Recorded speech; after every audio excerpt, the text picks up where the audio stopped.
Sa pumili ng Now Discard, ito ang inyong reading.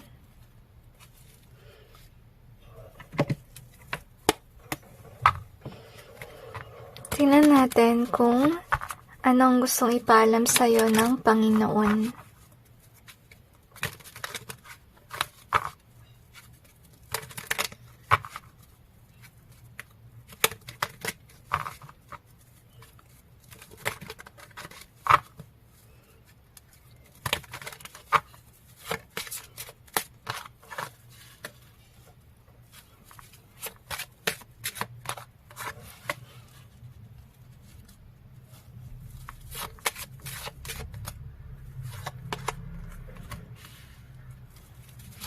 Yun sa senso kong kanta, kaya ako tahimik. Hindi ko lang magets kung ano yung title noon at saka yung lyrics kasi hindi ko kabisado. Parang naalam ko.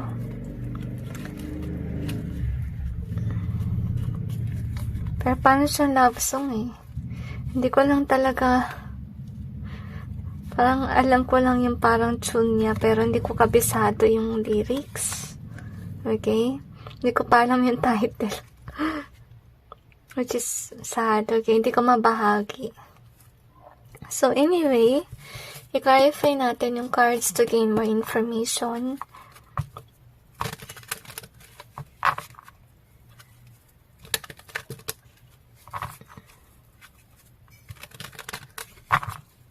Actually, masakit sa ulo yung vibe. So, marahil isip ka ng isip.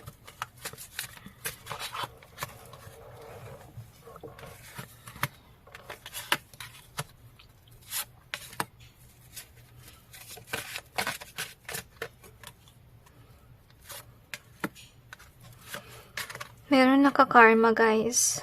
Ayan, nakita ko dito. Na-karma kasi may ginawang kalokohan behind the scenes. Parang dinidisrupt niya yung negosyo. Some of you, it's your work. Parang gusto yung paalam sa'yo ng Panginoon na itong taon na to, I don't know why, pero na-sense ko na disgrasya. Or may nangyari sigurong, what do you call this? Masama sa kusino man ito. Actually, masakit yung throat ko. Nasa-sense ko to. So, inabanggit ko sa'yo kanina na kusino man tong taon na to, nagka-curse siya. Yung kinakalungkot ko dito, kasi kusino man ang may gawa nito sa'yo, siya siguro ay parte ng inyong buhay at dapat sana naging grateful siya na magkaibigan kayo, magkamag-anak kayo or kung ano man. Pero itong taon na to, kinakurse ka niya despite of the connection that you have with him or her. Some of you, this could be your friend, which is sad na, you know, parang backstabber, nagpapanggap na kaibigan mo, but then behind the scenes, this person is cursing you. So, I feel na kailangan mo mag-observe kung sino man yung madalas malasin na kaibigan mo or kakilala. Ito yung taon na may ginagawang kalokohan sa'yo. At kaya siya minamalas kasi parte yun ng kanyang karma. Or dahil may masama siyang nagawa. So, itong taon na to, so, parang bibigyan ka ng Panginoon ng clue kung sino itong taon na masama na to. Attention seeker, kung sino man itong taon na to, gusto niya laging siya yung mapili, gusto niya laging nasa kanya lang yung mata. You know, parang, ano siya eh, parang gahaman ba sa attention, yun yung kanyang ugali. As you can see. So, can be kung sino man siya, you care for this person, you know. You could be somebody that's definitely an upright na tao at parang pinadama mo sa kanya yung pagmamahal or kung ano yung dapat gawin.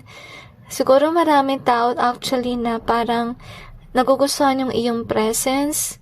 So, gusto yung paalam sa'yo ng Panginoon na nakasalamuha mo tong taon na to kasi gusto niya sana na baguhin kung sino man tong masamang tao na to na maging kagaya mo na mapagmahal, mapag-aruga at hindi nananakit ng kapwa.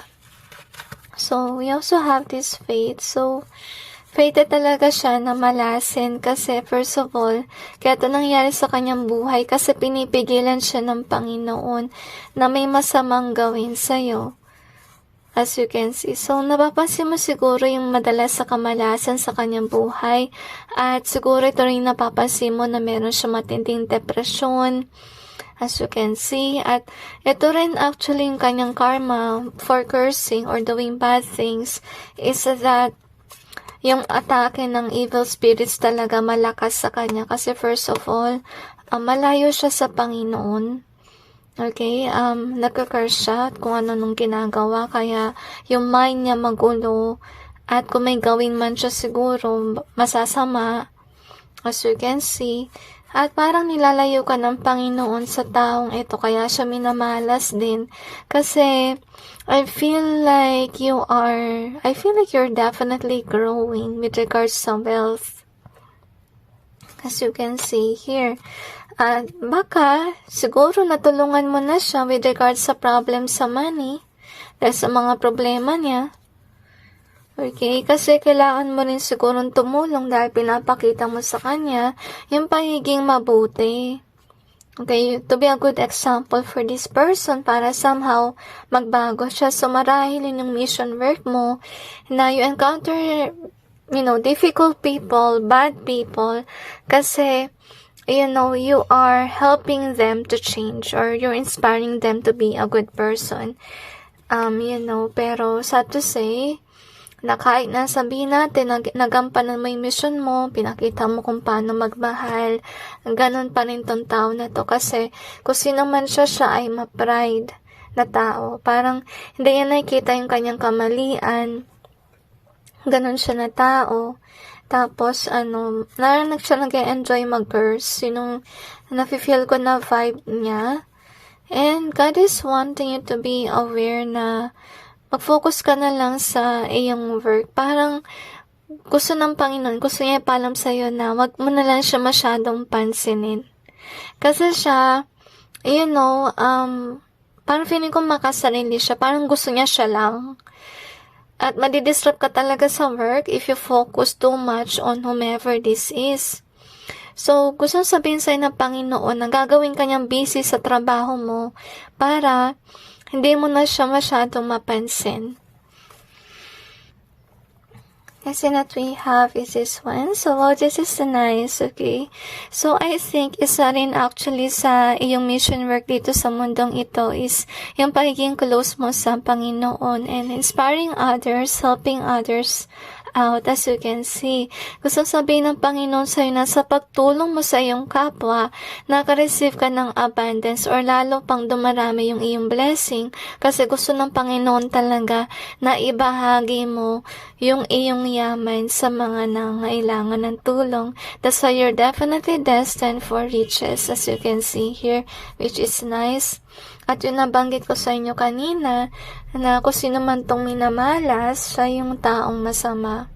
Kasi nahumble siya ng bad karma. So, maybe you're here, you're wondering kung bakit ba tong taon na to madalas malasin. Siguro ikaw hindi mo pa nakikita yung masasama niyang ginawa kasi this person is cursing behind the scenes. Honestly speaking, masakit sa throat kapag nasense ko yung taong ito kasi yun nga, nagsisinungaling siya, maybe nagpapanggap siya na mabuting tao pero hindi naman siya mabuti, nagka-curse siya. I really feel strongly yung papansin na vibe sa kanya. Siguro may point na naiirita ka na sa kanya. Or may mga tao siguro na naiirita na sa kanya to the point na parang gusto na lang nila mag-focus sa kanilang sarili. Kaysa naman sa masyadong pansinin yung papansin. So marahil binigay sa'yo ng Panginoon itong message. Itong gusto niya ipalam sa'yo kasi hindi ka aware na kung sino man yung tao na yun, masama siya. Siguro isa rin sa napapansin mo sa kanya yung madalas sa depression, but yet you're seeing this person na hindi siya dapat ma-depress kasi maraming maganda naman nangyari sa kanyang buhay. Isa rin kasi sa dahilan ba't depressed yung tao is kasi baka inaatake siya actually ng evil spirits, as you can see, making him or her think that way. Okay, kasi kung malayo ka talaga sa Panginoon at gambalain ka ng evil spirits, talagang madedepress ka dahil sa mga nilalagay sa'yo na mga words ng evil spirits na yan. So, lapitin siya niyan kasi nag-curse siya. So, anyway, we have this one. My dream come true. Or my dream come true kasi maliit dito na nakasulat. So, we have the let go in reverse. So, ibig sabihin lang nun na kung sino man tumasamang tao na to, hindi niyo pa siya, guys, let go. Nandun pa rin siya sa inyong buhay. So, you have the ladder. This is actually representation ng iyong career na paangat ka talaga sa buhay mo kasi nga, you're really destined to help others by your wealth.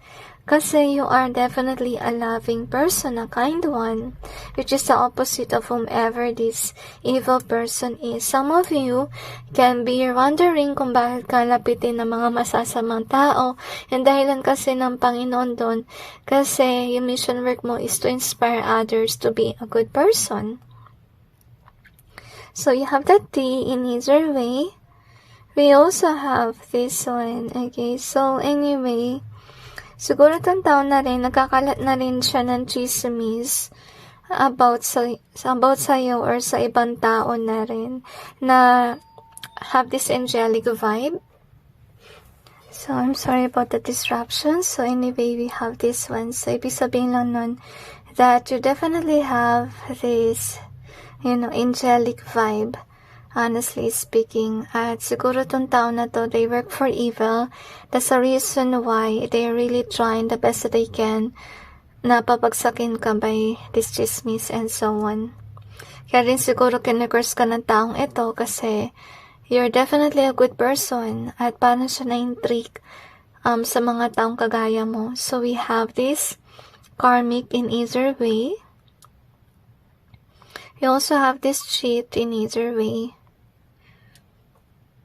So, yun nga, nagkakalat nga siya ng chismis na nag-cheat ka or so forth. So, we have the cold-hearted ang taong ito. At talaga napaka-challenging na baguhin yung kanyang pag-ugali. At kung sino man siya, lagi siguro siyang broke with regard sa money. Kasi mga minamahala siya. Dahil hinahabol siya ng karma. So, yun yung clue mo about this person. Someone na nagkakalat ng chismis. Siguro siya ay chismosa. So, isa yun sa clue. At saka cold-hearted siya. At winawarningan ka ng Panginoon about whomever this is. Kasi, hindi siya mabuting tao.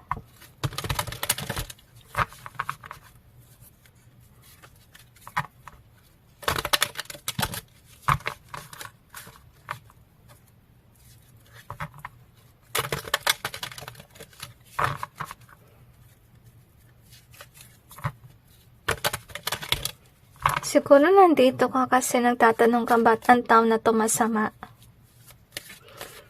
Okay. Honestly, hindi naman sa'yo pinakita. Remember na all of us have free will.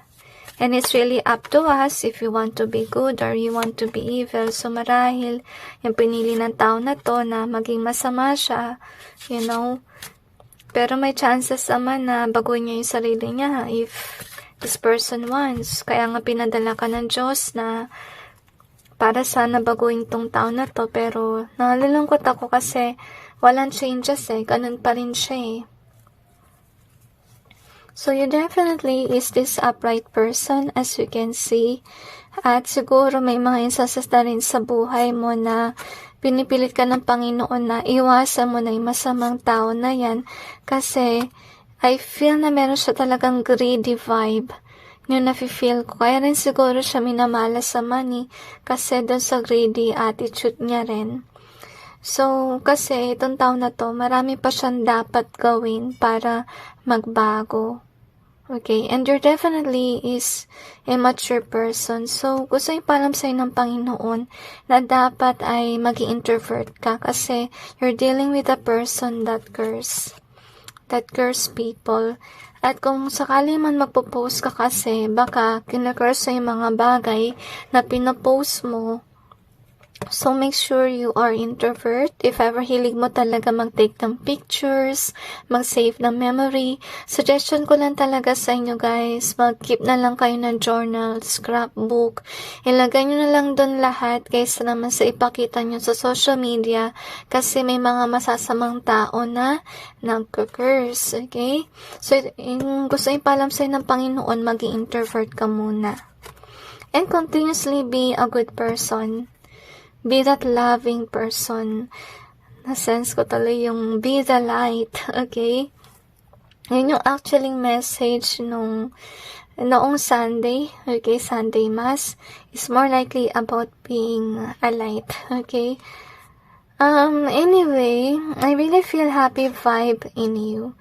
So, you will definitely be successful with regards to money. So, nakagulat kasi magkatabi itong dalawa, si Emperor at Empress, okay? So, baka isa rin to sa gusto yung palam ng Panginoon na you will find a person that is like you. Siguro matutuwa ka na kasi hindi na masasama yung nasa paligid mo, okay? So, bibigyan ka ng pagkakataon ng Panginoon na makahanap ng tao na kagaya mong mabuti.